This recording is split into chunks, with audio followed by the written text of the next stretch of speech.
ইতিহাস তৈরি করে ইস্টবেঙ্গল এবার আন্তর্জাতিক ট্রফি জিতল। এই বিষয়ে বিস্তারিতভাবে আপডেট দেবো আজকের এই ভিডিওতে। থাকছে আইডব্লিউএল আজকে থেকে শুরু হয়েছে, সেখানকার সমস্ত ম্যাচের আপডেট দেবো আজকের এই ভিডিওতে। থাকছে আইএসএল বন্ধ, এবার বিদেশি খেলোয়াড়রা ক্লাব ছাড়তে শুরু করেছে, তারও আপডেট দেবো বিস্তারিতভাবে আজকের এই ভিডিওতে। একজন চ্যাম্পিয়ন মোহনবাগান সুপার জায়েন্ট খেলোয়াড় এবার তিনি অবসর নিলেন। সমস্ত খবর এক এক করে বলবো, তার আগে প্রতিদিনের মতো বলবো খেলার আপডেট খবর পাওয়ার জন্য আমাদের চ্যানেলটিকে সাবস্ক্রাইব করতে একদম ভুলো না। তো চলো শুরু করা যাক আজকের প্রথম খবর। আজকের প্রথম খবরটি শুরু করছি নারী ফুটবলের আপডেট নিয়ে, যেখানে আজ থেকে শুরু হয়েছে অবশেষে আইডব্লিউএল মানে ইন্ডিয়ান ওমেন্স লিগ, যেখানে দিনের আজকে তিনখানা ম্যাচ ছিল। আর দিনের প্রথম ম্যাচে মুখোমুখি হয়েছে সেতু এফসি, যারা মুখোমুখি হয়েছে কিকস্টার এফসির সঙ্গে। এখানে সেতু এফসি 2-1 গোলে জয় পেয়েছে। দ্বিতীয় ম্যাচটি ছিল নিতা ফুটবল একাডেমি, যারা মুখোমুখি হয়েছে গোকুলাম কেরালা এফসির সঙ্গে, যেখানে ম্যাচটি 1-1 গোলে ড্র হয়েছে। 3 নম্বর ম্যাচটি ছিল দিনের গাড়োয়াল এফসি বনাম সেসার মধ্যে, যেই ম্যাচে গাড়োয়াল 3-1 গোলে সেসাকে হারিয়ে দিয়েছে। তো আজকে তো তিনখানা ম্যাচ ছিল, ইস্ট বেঙ্গলেরও খেলা ছিল, বাট ইস্ট বেঙ্গল দল এই মুহূর্তে কিন্তু নেপালে আয়োজিত সাফ ওমেন্স ক্লাব টুর্নামেন্টের ফাইনাল ম্যাচ খেলছিল, তার জন্য আজকে ইস্ট বেঙ্গল খেলতে পারেনি। আর পরবর্তী 24শে ডিসেম্বর দ্বিতীয় রাউন্ডের খেলা হবে, সেই সময় কিন্তু ইস্ট বেঙ্গল খেলতে নামবে। সেই দিনকে ইস্ট বেঙ্গল মুখোমুখি হবে সেতু এফসির সঙ্গে, যেই সেতু এফসি আজকে মানে কিকস্টার এফসিকে তারা 2-1 গোলে হারিয়েছে। আর এই দলের সঙ্গে কিন্তু ইস্ট বেঙ্গল 24 তারিখ আইডব্লিউএল মানে ইন্ডিয়ান ওমেন্স লিগের ম্যাচ খেলতে নামবে, যেটা সেতু এফসির দ্বিতীয় ম্যাচ আর ইস্ট বেঙ্গল মহিলা দলের এটা প্রথম ম্যাচ হবে। এই ম্যাচটি কিন্তু বিকেল 3টে থেকে শুরু হবে, আর কল্যাণীর মাঠে কিন্তু এই ম্যাচটি খেলা হবে। যাই হোক, এর পরের যে আপডেটটি দেবো ইস্ট বেঙ্গলের নারী ফুটবল দলের আপডেট নিয়ে। আজকে কিন্তু ইস্ট বেঙ্গলের নারী ফুটবল দল ইতিহাস সৃষ্টি করেছে। তারা ভারতের প্রথম কোনো নারী ফুটবল ক্লাব যারা ভারতের বাইরে গিয়ে কোনো আন্তর্জাতিক ট্রফি জিতেছে। আজকে ইস্ট বেঙ্গলের নারী ফুটবল দল তারা সাফ ওমেন্স ক্লাব ফুটবল চ্যাম্পিয়নশিপের ফাইনাল ম্যাচ খেলতে নেমেছিল। আজকে 20 ডিসেম্বর শনিবার দিন তারা মুখোমুখি হয়েছে নেপালের দল এফপিএফ এর সঙ্গে। ইস্ট বেঙ্গল এই টুর্নামেন্টে একটা ম্যাচও হারেনি, একটা গোলও খায়নি। তারা ফাইনালে এই এফপিএফ দলকে কিন্তু 3-0 গোলে হারিয়ে দিয়েছে, আর তারা পুরো ম্যাচেই কিন্তু ডমিনেট করছিল।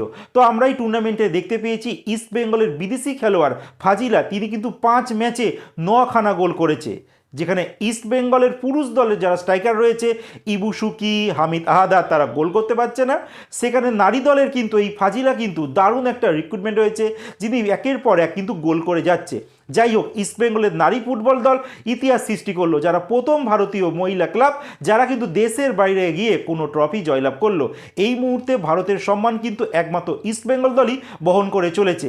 এর আগে দেখেছিলাম তাদের পুরুষ টিমও কিন্তু একটা সময় ভালো খেলতো, ইদানিং সময় পুরুষ টিম খুব একটা ভালো খেলতে পারছে না, বাট নারী ফুটবল দল কিন্তু দারুণ ফুটবল খেলছে। তো দেখা যাক ইস্ট বেঙ্গল এই জয়ের রথ তারা কেমনভাবে সামনের দিকে এগিয়ে নিয়ে চলে, কারণ ইস্ট বেঙ্গলের এর পরবর্তী ম্যাচ রয়েছে আইডব্লিউএল মানে ইন্ডিয়ান ওমেন্স লিগে। সেখানে কিন্তু তারা 24 তারিখ কল্যাণীর মাটিতে তারা প্রথম ম্যাচ খেলতে নামছে। মানে ইস্ট বেঙ্গলের কিন্তু এই মুহূর্তে প্রচুর ধকল হয়ে যাচ্ছে। ইস্ট বেঙ্গলের নারী ফুটবল দল দেখলাম আমরা এই সাফ ওমেন্স ক্লাব ফুটবল চ্যাম্পিয়নশিপে টানা 5খানা ম্যাচ খেলেছে। এর আগে কিন্তু তারা এফসি চ্যাম্পিয়ন্স লিগ যেটা নারীদের হয় সেখানে খেলছিল, সেখানে তারা 3টে ম্যাচ খেলেছে, সেখানে 2টোতে তারা হেরেছে, একটা জয়লাভ করেছে। এবার কিন্তু তারা আবার কামব্যাক করছে ইন্ডিয়াতে, সেখানে কিন্তু আইডব্লিউএল খেলবে। তো ইস্ট বেঙ্গলের নারী ফুটবল দল দেখা যাক এবার আইডব্লিউএলে কেমন পারফরমেন্স করে। এর পরের যে আপডেটটি দেবো একজন প্রাক্তন মোহনবাগানের খেলোয়াড় যার নাম ফেডরিকো গ্যালেগো। এই খেলোয়াড় কিন্তু অবশেষে আন্তর্জাতিক ফুটবল থেকে অবসর নিয়েছে। বর্তমানে তিনি 35 বছর বয়স হয়েছে, আর তিনি কিন্তু লাস্ট উরুগুয়ের একটি ক্লাবে খেলছিলেন। তার আগে তিনি মোহনবাগানে ছিলেন, আর বলে রাখি খুব একটা তিনি সেখানে খেলতে পারছিলেন না, চোট সমস্যায় ভুগছিলেন। এই মুহূর্তে কিন্তু এই খেলোয়াড় কিন্তু এবার সন্ন্যাস নিয়েছে। আর এই খেলোয়াড়টি যখন ভারতে এসেছিলেন সবার প্রথম কিন্তু তার যাত্রা শুরু হয়েছিল নর্থ ইস্ট ইউনাইটেড এফসি থেকে। তারপরে তিনি চলে যায় তার নিজের দেশের একটি ক্লাবে, তারপরে তিনি আবার কামব্যাক করেন মোহনবাগানে, আর মোহনবাগানের হয়ে খেলে কিন্তু তিনি চ্যাম্পিয়নও হন। এই খেলোয়াড় এবার ফাইনালি খেলা থেকে অবসর নিয়ে নিল। এবার লাস্ট যে আপডেটটি দেব, ভারতের অনেক ক্লাবের বিদেশি খেলোয়াড়েরা এই মুহূর্তে আইএসএল বন্ধ থাকার জন্য তারা কিন্তু নিজেদের ক্লাবের সঙ্গে কন্ট্রাক্ট টার্মিনেট করে নিচ্ছে। তারা কিন্তু এই মুহূর্তে অন্যান্য দেশে গিয়ে সেখানকার ক্লাবে কিন্তু যোগদান করছে। সবথেকে বড় উদাহরণ আজকে অফিসিয়ালি এফসি গোয়ার তরফ থেকে জানিয়ে দেওয়া হয়েছে তাদের স্প্যানিশ স্ট্রাইকার যার নাম সিবেরিও তোরো, যাকে এই বছরই রিক্রুটমেন্ট করেছিল এফসি গোয়া, আর যেই খেলোয়াড়ের হাত ধরেই মোটামুটি বলা যেতে পারে সুপার কাপ চ্যাম্পিয়ন হয়েছিল এফসি গোয়া। এইবার এই সিবেরিও তোরো কিন্তু কন্ট্রাক্ট মিউচুয়াল টার্মিনেট করে নিয়েছে এফসি গোয়ার সঙ্গে। যা খবর বেরিয়ে আসছে তিনি সাইপ্রাসের একটি ক্লাবে সাইন করতে চলেছে, আর এই সাইপ্রাসের লিগেই কিন্তু ইস্টবেঙ্গলের প্রাক্তন গ্রিক স্ট্রাইকার যার নাম দিমিত্রি দিয়ামান্তাকোস তিনিও কিন্তু খেলেন। তো এই মুহূর্তে ভারতীয় ফুটবল পুরোপুরি শাটডাউন চলছে, আর এআইএফএফ এই দিকে কোনো নজর নেই। আর সমস্ত ক্লাবের বিদেশি খেলোয়াড়রা কিন্তু এই মুহূর্তে ক্লাব ছেড়ে তারা অন্যান্য দেশের লিগে চলে যাচ্ছে সেখানে খেলার জন্য, কারণ একজন খেলোয়াড় সবসময় চায় খেলতে, তারা কখনোই চায় না বসে থাকতে।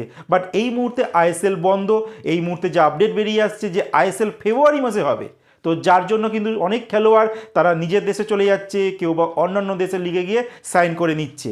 ব্যতিক্রম একমাত্র ভারতীয় খেলোয়াড়েরা যারা ঘরেই বসে আছে, তারা এখন যে খেলা বন্ধ, তারা যে আমরা অন্য দেশে গিয়ে ট্রাই করি বা অন্য কোনো ক্লাবে গিয়ে খেলি, বিদেশের ক্লাবে কোনো চেষ্টাই নেই। যাই হোক, এই নিয়ে তোমাদের কি মন্তব্য তোমরা কমেন্টে জানাতে পারো।